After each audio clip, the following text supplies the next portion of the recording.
Hi. Sometimes it's not possible to make the air-resistant test of our installation using auxiliary rods.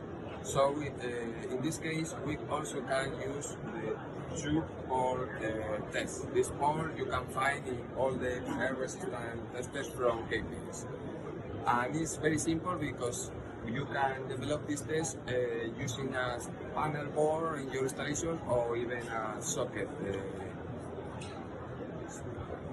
So the first step is to identify the neutral pole, because this test has to be carried out without voltage.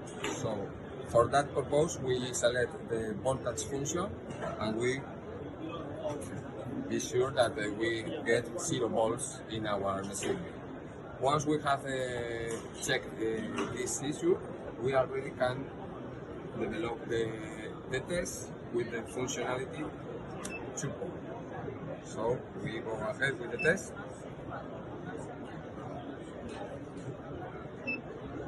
And we get the result. In this case, we have a air resistance of almost 11 ohms.